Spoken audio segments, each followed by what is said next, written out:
Hi, this is Steve Gilmore, and this is the Gilmore Gang, an abbreviated edition because we ran into some technical problems at the top.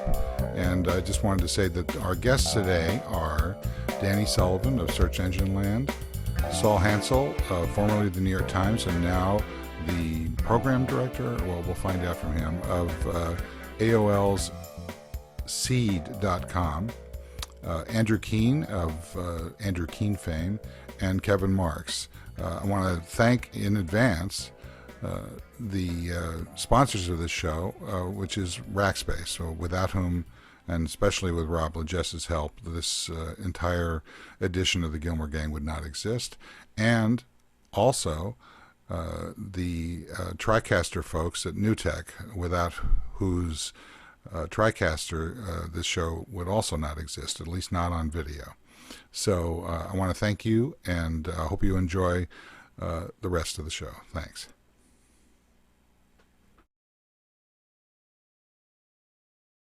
We're not designed to try to have you come to our front page every day and see what's happening. We understand that our articles are going to be distributed through Google News, through TechMeme, through any number of portals, and we're pulling you in through the different back doors. Maybe there's a combination of the two types of things that happen, but that's older, right? I mean, at this point, I don't know what Search Engine Lens stats are, but even the New York Times had 90% of the people who came in sideways. And it made people crazy, but it's like Tiger Woods, right? And and 10% of the people, the New York Times has a front page product, which is a successful product, but people now can disassociate their front page, your aggregation experience from your content experience. TechMeme is only a front page, so I could go to the front page of CNET or the front page of TechMeme, and they each have their advantages. We have, the homepage of AOL.com is a very successful product for a certain audience, and people like it. It's not a majority of the people, but there are millions and millions of people who like it, and I think we should actually take that. In fact, there's a lot of work to invent other kinds of front pages for people who want front pages, and other kinds of content for people who want content. And if they want the bundle, they can have the bundle, but they don't have to have the bundle in this world, right? Have you gotten Google to pick you up as a news source in Google News for Seed? Well, Seed is not a consumer-facing site. Seed is our factory, right? But I mean, the articles feeds all these other sites, right? No, but I see the other sites. Like I know Engadget and other ones will be in there. But when I was looking at Seed, there's actual articles that are in there. So do they consider it a news source? Seed has no article. Seed doesn't have to commission the articles. No, Seed is just a factory. Is a source. Seed is just all Seed really is an alternate way to communicate with freelancers. All of our sites have freelancers already, and they've communicated by email and telephone, and they've had to sign a paper contract. Now we have just automated the back-end workflow to let them get paid by PayPal or automated transfer, to pick up assignments through this eBay-like interface. But everything else is the same. The sites are the same sites we've always had that have all been picked up by Google News and are distributed to the same audience. So I'm coming to Seed right now. Assignment. Different categories. There's news and politics. There's tech, and there's arts and entertainment. A bunch of different areas of assignments. There seem to be no assignments in tech, and only 2 in news and politics. Is that because the editors of those sections are actually commissioning pieces from journalists they already know, and is just the fluffy stuff you're commissioning through Seed? Is that why it looks a bit trivial? Seed is in a transition, right? When it was first started, before they, had me and other people thinking it through, they created one assignment format. And the way it worked, instead of submitting clips and resumes and having to prove your experience level, they said, we're going to run it like a contest. We're going to put up assignments. Everybody's going to submit. We'll buy the best one. That turned out to be not the best for either reporters or editors in a lot of circumstances. The editors had to go through a lot of stuff. The reporters didn't want to write when their odds of being accepted were low. If they were any good, it felt demeaning. It's a perfectly good format for a couple of cases. We're redoing the technology. If the South by Southwest project is really the first one where it's using more of what I call an RFP model. We ask who wants to cover something. People can write us. We pick one person. They get one assignment. So, yes, the answer right now, we are in between technology formats, and so at this particular moment the volume's low. AOL just went through a staff cut. There's a bunch of stuff. We're just starting out. You know, we've been up for 2 months. It says beta for a reason. Some people say beta as marketing. We say beta because we're working the bugs out. Okay. So what do we give it then? If this was the, if we were doing an analysis as a panel, what do we give this new AOL thing out of 10? I give it 3.5. Well, you really need to give it. Look at the sites. Are the sites serving their audience? I did look at it. Not C. No. I still give it 3.5. Lemon drop into silence, right? And if we are helping them by covering some more things, and the sites get a little bit better, then we're helping them a little bit. If we can help them in large volume, which is our goal, then that would be better. And if we dilute it and we take sites that you love and suddenly you stop loving them because the quality has gone down or they're about boring things, that's when you should downgrade us. Well, I didn't downgrade you. I always gave you 3.5.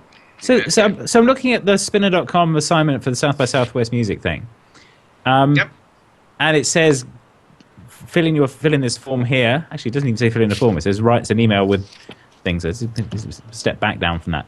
But it doesn't say which bands would you actually like to interview, which is really strange because if I'm going to South by Southwest, it's because I care about music and because there will probably be some bands I want to go and see. So you're going to assign a random band that I've never heard of that I'm supposed to interview. This just seems a bit strange. Just to be clear, the interviews were meant to help people at the conference, so we're doing them by telephone in advance. No, I get that. But I don't understand. The assignment process is not looking for fans of the bands to interview them. It's saying we'll give you a random band and you can talk to them. We are doing this very fast, and what's actually happening is if you do one and we like it, and we'll come back to you and say, would you like another one? And at that point, you can ask for the bands that you want. But most of the bands are ones that people haven't heard of. The top 100 bands, which are the ones that people have heard of, we're giving to our professional staff, right?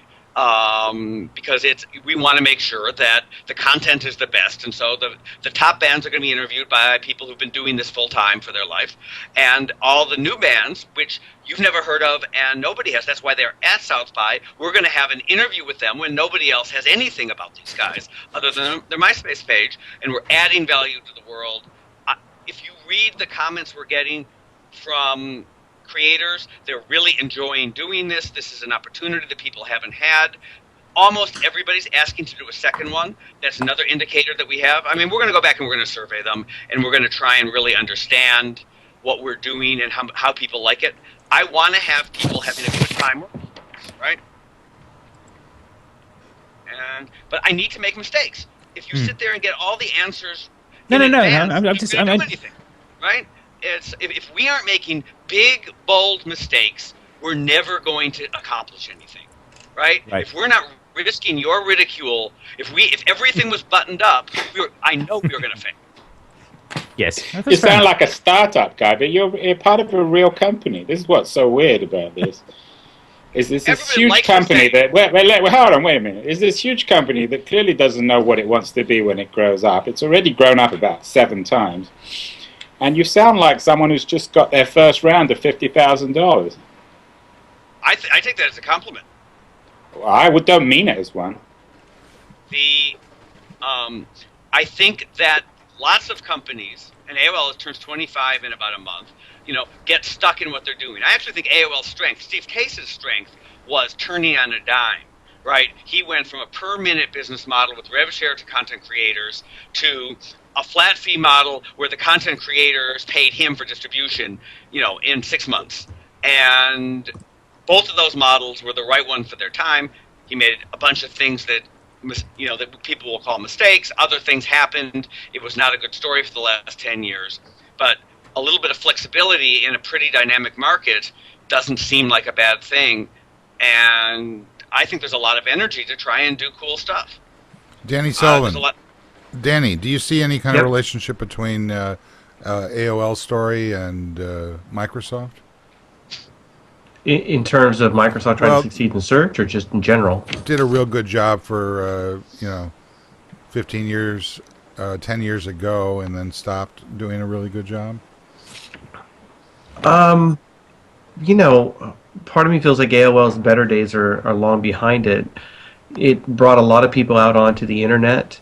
Well, first of all, it just brought a lot of people online. It was within the walled garden of AOL, but still it was online and gave people a taste of what, the web was later going to provide and did provide. And then I think that, they were this safe way to get online, and then they just kind of became outdated. It's like you didn't really need them anymore, and they dropped the subscriber services. And right now, they just seem to be going through this refining themselves and remaking themselves process. And in some ways, it may be that you have to disconnect the fact that they may be a 25-year-old company, but they may really just be a 1-year-old company. That they're starting out again from scratch. And what we're going to see from AOL now, it may be just radically different from what we're used to having them in the past. Right. Now, flip that around, and do you see Microsoft as being a 1-year-old company?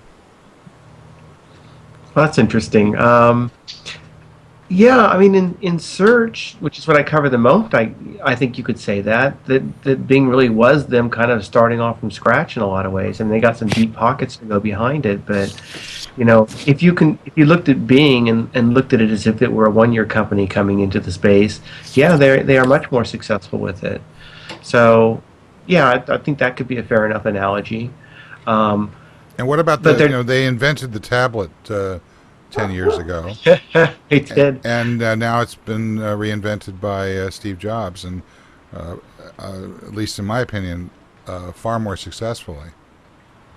Well, so we could then say, okay, well, we got the iPad and it's all written off, but this is so here's my MacBook, which died, right? And I've been successfully using this for the past 2 years, and it died 2 weeks ago, and I moved off to it because I'd had enough with Vista, and everybody I knew was using Macs, and I could still run Windows programs on the Macs, and it looked like that, that's the way everybody was going to be going. And here I am 2 years onward, and while still lots of people are using the Macintosh, Windows is still the dominant thing that's out there. And in fact, I'm using Windows 7, and it is very, very nice. It works really well. I don't have any problems going between that and the Mac. I like some of the hardware things on the Mac, but I don't think, I could never get by with this other computer.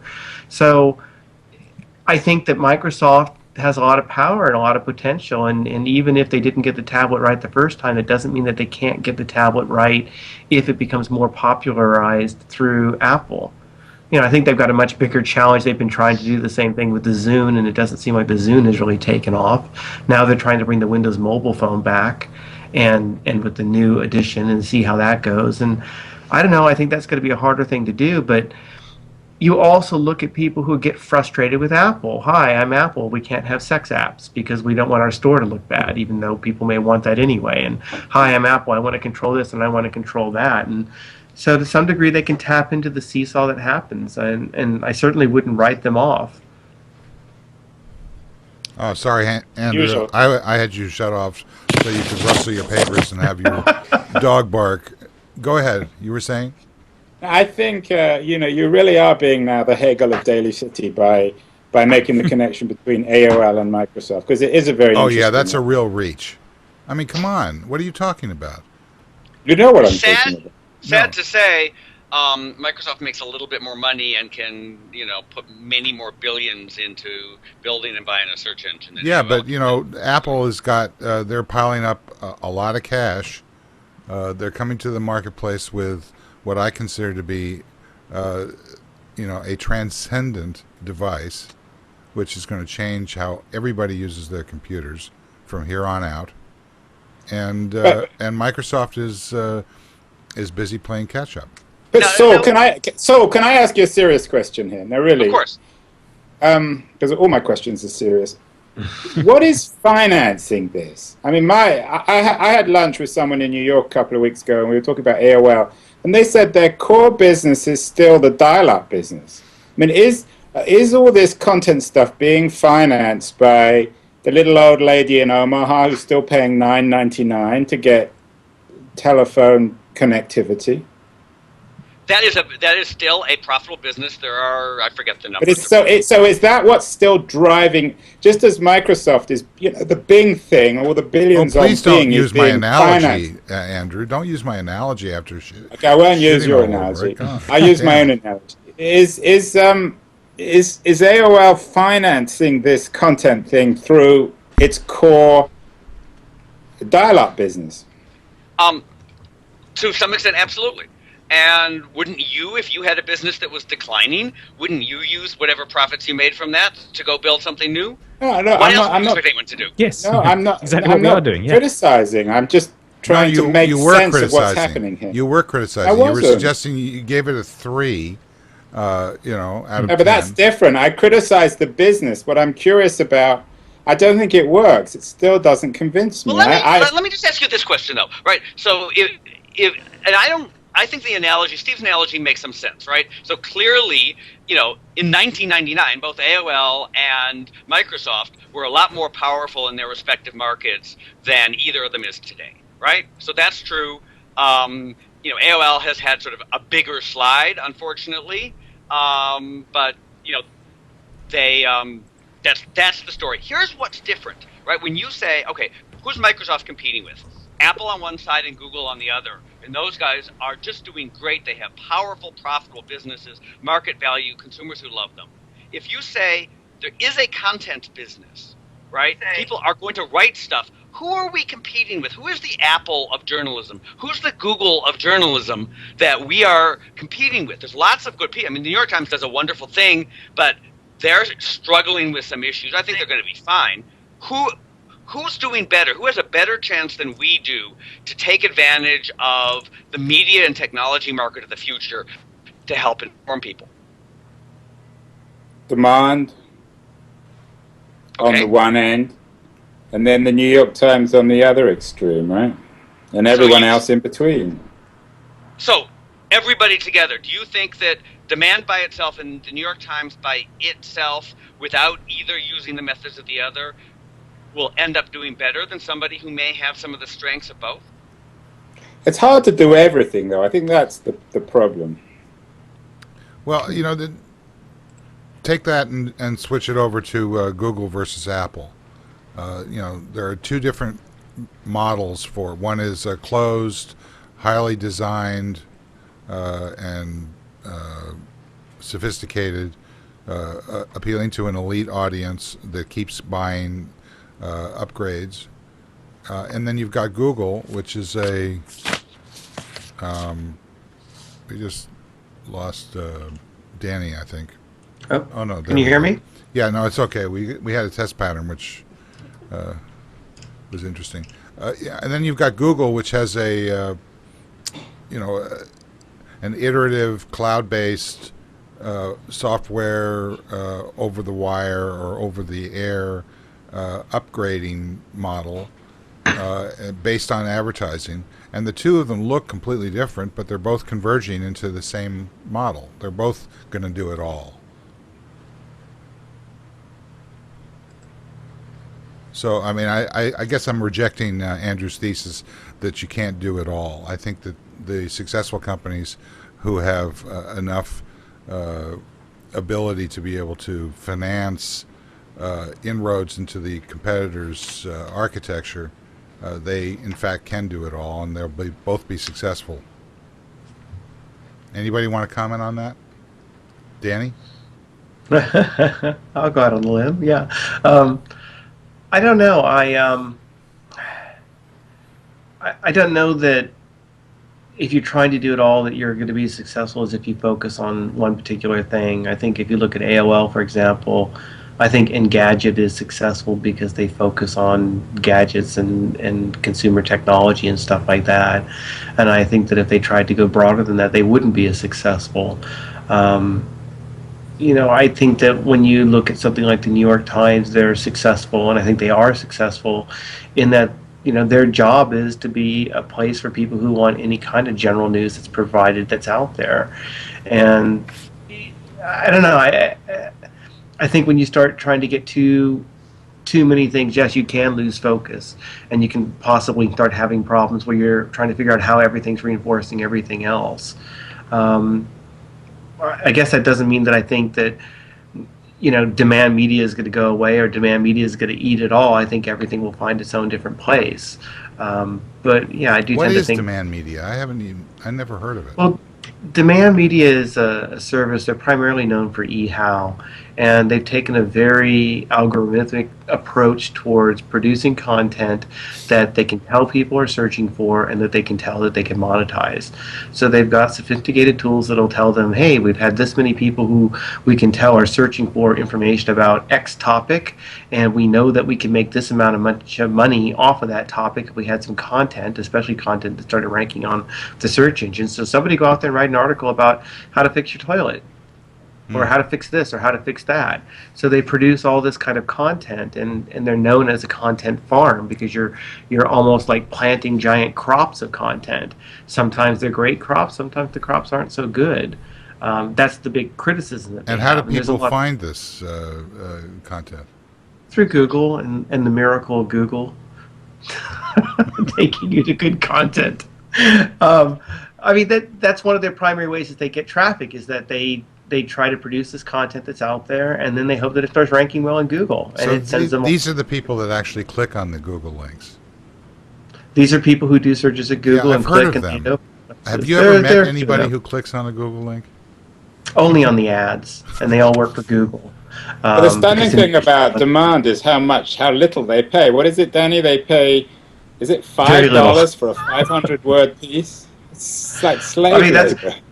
That's actually been one of the nice things about AOL is they actually seem to be hiring good journalists who no longer have jobs and paying them a little bit more than a few pennies per piece that they're producing. But that's something that worries a lot of people, and that's what we've been seeing a continuation of with the internet. You've got photographers that are in the same boat. I can't remember the case that came up, but I think was Time Magazine or one of the big news weeklies that had commissioned a photo that they bought off a stock photography site for like $75, and you had these professional photographers who would be making thousands off of it saying, "What are you doing?" And so we're going through this big, huge change where a lot of creativity and a lot of creative content, a lot of news reporting content is, suddenly getting very, very devalued. I'm hopeful that's going to change. I'm hopeful actually that places that like demand that are just too factory driven aren't going to succeed against places that have some degree of passion to them, that have people who are writing not just because, well, I don't have another job and I've got nothing to do, or this was just the assignment that I was given, but because I'm trying to create something to an audience and I'm trying to create a place for people to learn. I'm trying to take people to get good material that's out there. And I think that's why you look at some of the successes, some of the blogs that have been out there. I think Engadget is a great example of that, where you've had it get started by people and you have writers that have a lot of passion that's involved with it. And hopefully over time, enough people will be going to them that they can be paying more of a premium to their writers. Look, I have, for my entire career up to 2 months ago, earned my living entirely by writing. And so I identify enormously with people who earn a living from writing.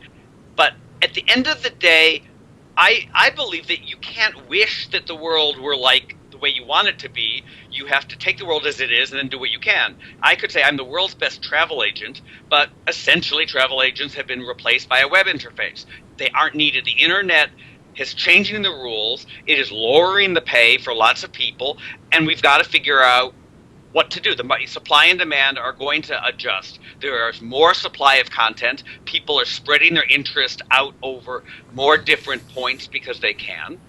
And so we've got to say two things. One, how can we make the most interesting things possible with the money that the market gives us? Not with the money we wish that it would give us, but with however much money we can make from ads or fees or whatever. That's our budget. And if we can make stuff that people like for less than that, we can stay in business, and otherwise we go out of business. The second thing, though, is we owe it to our readers to make happy creators, right? I've got to figure out how to scale the assignments to get the right people to do them and to make them efficient to do. So if I can bundle 5 of the same assignments to somebody so they can do 5 at once because it takes less time than doing 5 completely different things, or otherwise use some of that automation, my search. If a part, for example, of doing an assignment is doing a web search, if I can pre-do the search and hand it to somebody so they can more efficiently look at the search and write whatever I need them to do or whatever it is, the more I can make their job efficient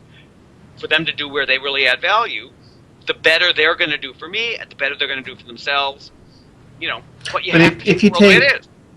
But if you take the eHow example and demands example, what I'm not trying to say, oh, I wish it were things should be this old way and it was great when everybody's paid that way. Although I am saying that. I mean, I do think that writers and quality writers should be paid a living, that they should be able to be successful from the writing that they're doing, and that they shouldn't have to be getting pennies here or there.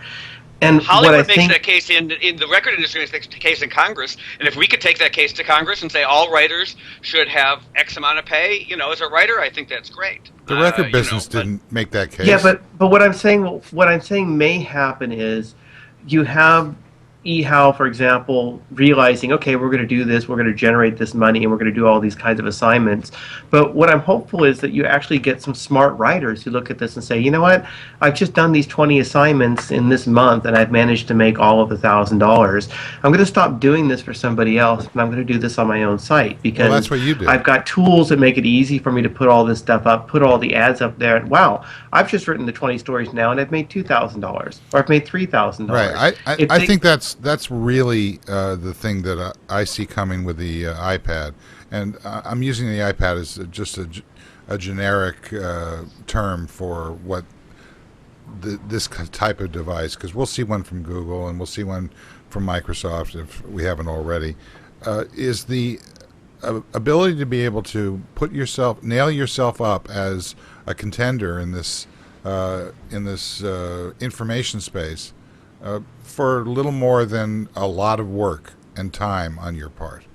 I mean, with cloud computing, there's virtually no cost. You can do a very sophisticated site up on Amazon or whatever for $70 a month or something like that, even less. How do you compete? Clearly, there's against going to be that? a lot of that. Although, and this is a debate we have internally. I think that the process of journalism is more than just an atomized bit of content, right? There's a relationship between a writer, often an editor, an audience, other writers on the same publication or creators, and often, but not always, the sum is more, the whole is more than the sum of the parts.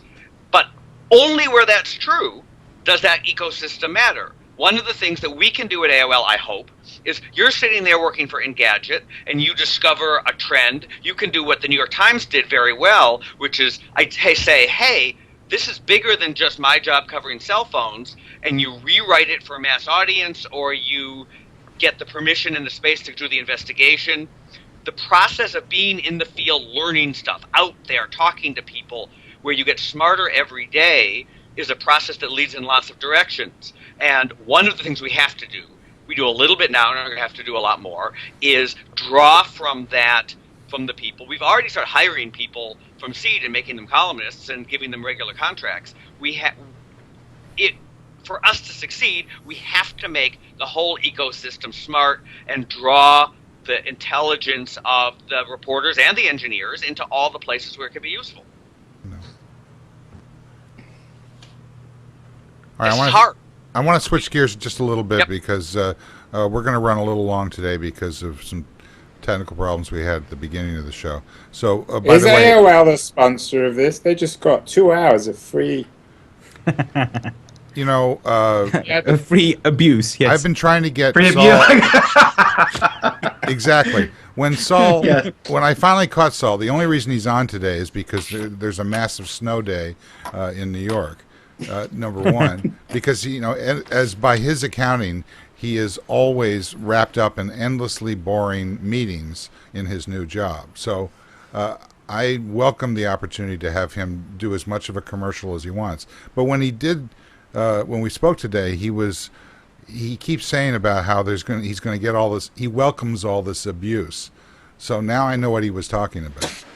He knows he gets it from everyone. Well, but What are the so? What do your ex-colleagues some of on your the Times think about this? Andrew, one of your, just so you understand, a lot of your early abuse on this show will not be on the on-demand version of the show. So if you want to repeat some of those insights, now's your time. But your question was about what is New York Times colleagues? What do they What think about about your people new like, Sort Carr, the media guy? What does he think about what you're doing? He wrote a column on demand. Ask I him. saw that, yeah. I don't know the answer to that question. I actually had a Well, little. why did you leave? I still don't really understand. It seems mysterious to me.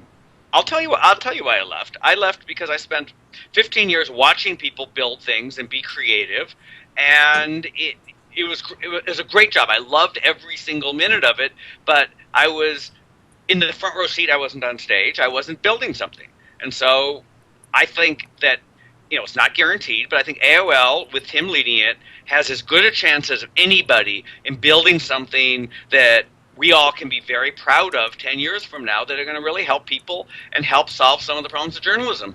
And if we're going to fail, I'm going to have a good time trying, and I'm going to work really hard. And it's a very different life. Everything about my life is different except the ultimate mission of helping people learn about their world. Kevin, why did you leave Google? He was fired.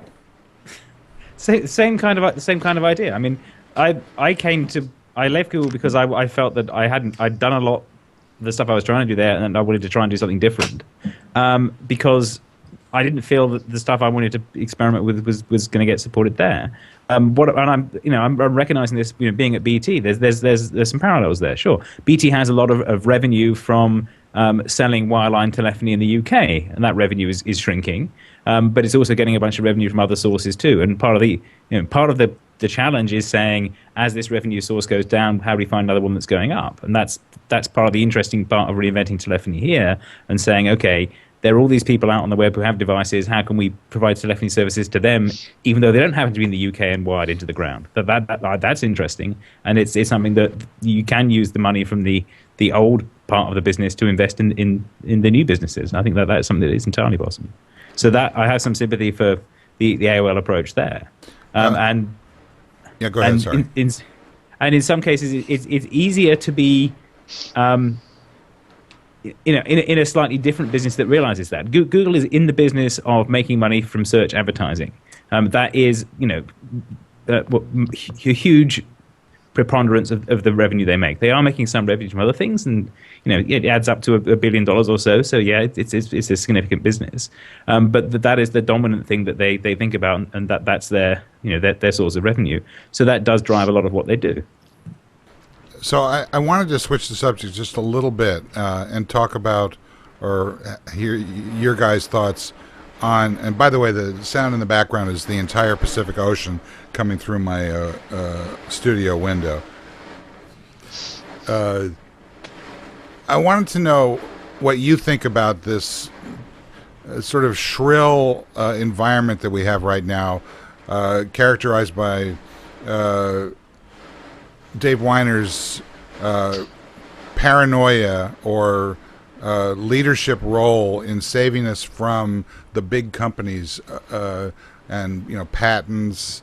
The whole thing with Google and Google Buzz taking over our digital lives and privacy. And I want to start with Danny on this. I've seen you've written about some of these issues. I'm not sure how they relate to search, but you seem to have broadened your perspective to include other issues. Do you think that this is paranoia, justified, or to put it in the terms of the kinds of things we've been talking about content? Do you think it's just boring content?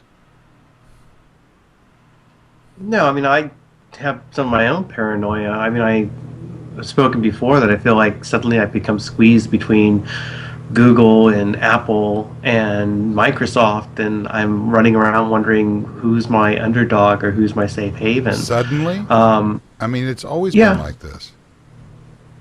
Well, I mean, it just used to be Microsoft and nobody else. I mean, if anything, there is so much more choice now than there has ever been. I guess, like, if you look at Apple, for example, I always saw Microsoft as very dominant in a lot of the software applications. And then, to me, Apple was out there, but it wasn't that serious of a player for me personally. And then, honestly, when Apple started coming along with the iPhone, that's when I felt like things especially really changed for them. Mm-hmm. I know that I know that they had a big, huge change in terms of what was going on with the iPods themselves, but the iPhone wasn't just for playing music. The iPhone was for actually accessing the internet and accessing information, and it got turned into an almost de facto standard where you almost felt like you had to have it. So in some ways, it was nice that Google had stepped up with Android, and you thought, wow, there is an alternative. I don't have to just have the iPhone, even if I still find that the iPhone's a bit better. Right. But Why do my we? alternative has to come from Google, which I'm thinking, really, do I want Google to have? Do I really want to be connected to Google on my phone when I'm already connected with them on so many other things as well? Why couldn't Why couldn't it be Palm? But isn't it possible that once you get up above two major vendors, that the kinds of dynamics that have plagued us with a sort of a monoculture in the past no longer have the same relevance? I mean, I just somehow feel like it's the sort of the founding fathers arguing about whether or not we're going to throw a tea party or not, about incremental developments of large corporations with business models that are going to be successful and which are going to get a lot of customers, and that the noise around this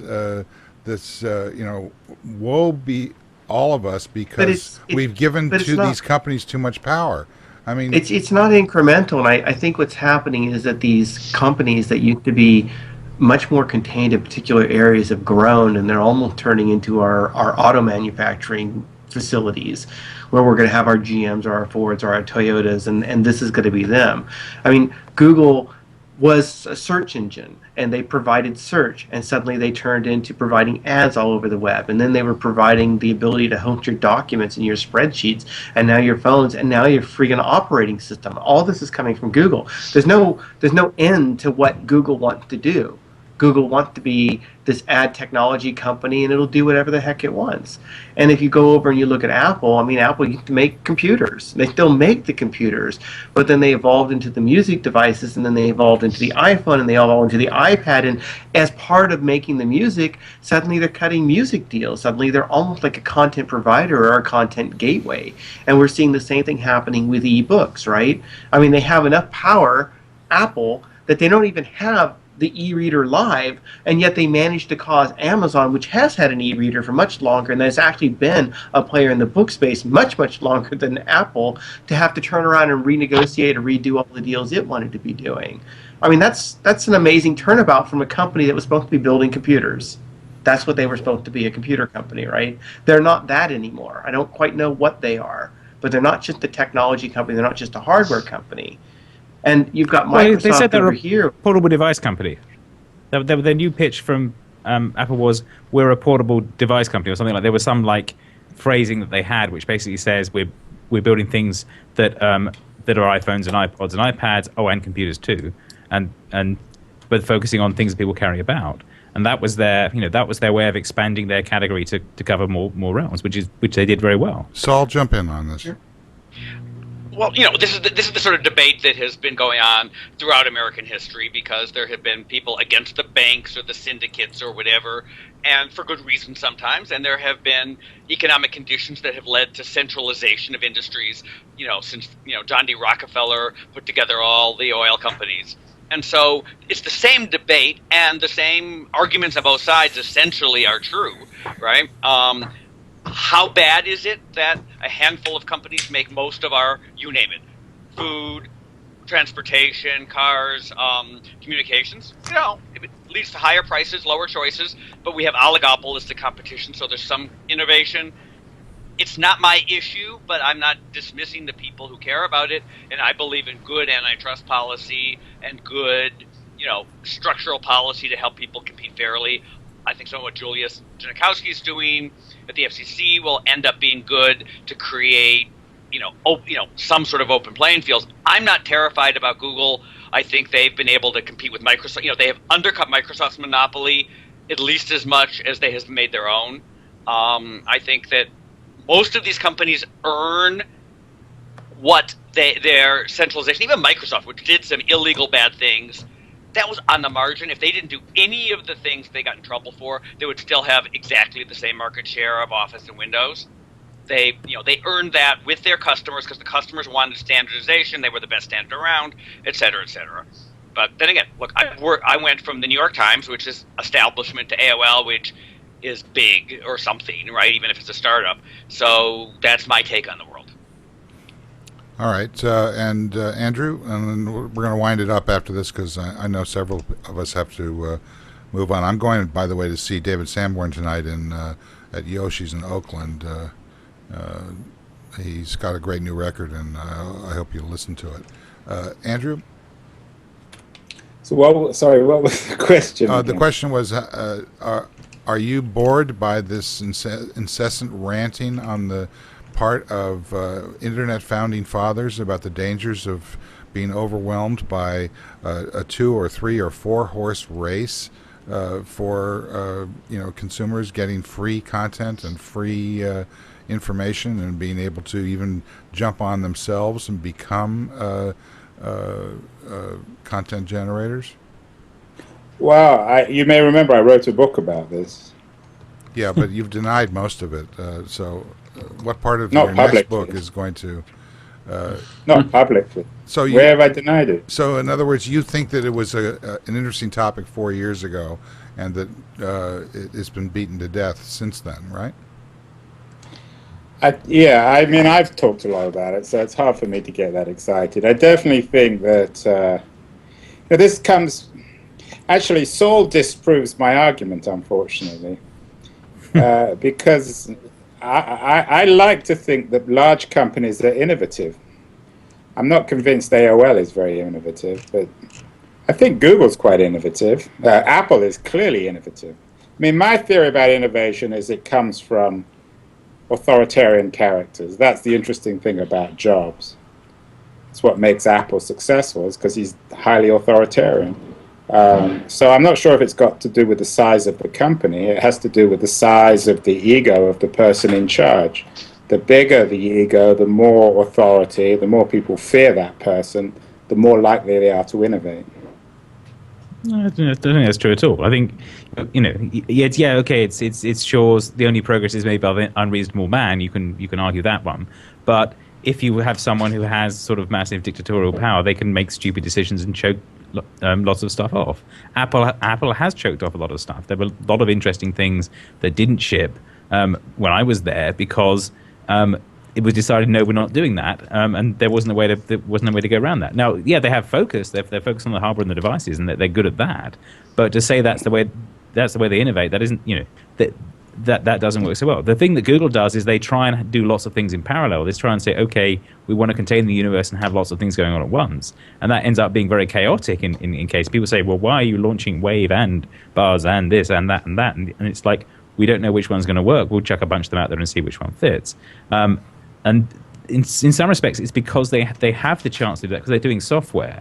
When Apple has to make a decision, they've got to set up a production line in China and build a whole bunch of physical things and ship them around the world and get that stuff right. So that's their focus of their business.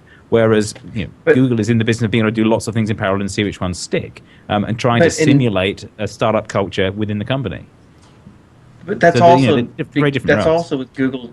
That's also where Google's running all these different things, not just because they're a startup culture, but it's because there's nobody in charge. They don't have somebody who's sitting up there saying, right, this is our master plan. I am Steve Jobs, and I have decided that we're going to do these sorts of things, and I'm going to fine-tune all these products. They've got people doing all sorts of different things. And stuff comes out of the woodworks where sometimes they don't even expect it to happen. Buzz is a great example of that. Buzz had nothing to do with Wave. Completely different products, completely different teams. The fact that they seem very similar is much more coincidental than anything else. And then the Buzz people don't even seem to understand what it was that they had created or how they were stepping on everybody else's products that were out there. Apple could have never produced Buzz, for better or for worse. They would never have produced a product that was so rough on the edges and that was so messed up. But it's for worse, man. Wouldn't you say, Danny, that it's for worse? I mean, if Apple would never have had a situation where they had Buzz and Wave running in parallel when it wasn't clear what the difference was. Well, no, but then Apple might have launched a product that didn't take up. And Buzz, because of the way they just pushed it out there and they shoved it in everybody's Gmail accounts, actually got some good pickup. Has it taken off though? Is Buzz for real? To me, it seemed to have dropped down in the past week or so. So whether it's going to hang on there or not, I don't know. It still has a long way to go if it's going to get there. But, you know, they had activity. They had people going. When I was running searches to find what people were saying on Buzz, I was surprised that you actually had people saying anything at all.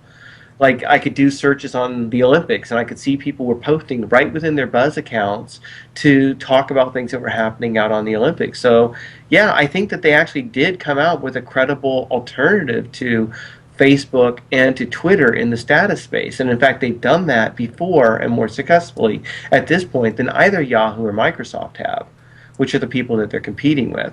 You know, whether it's going to stick, we'll see. I mean, in fairness to AOL, because I think this show has really been about AOL. I mean, Armstrong came in, and he clearly, I'm not sure I'm convinced by his strategy, but he clearly has purpose, and he's reshaping the company accordingly. Sure.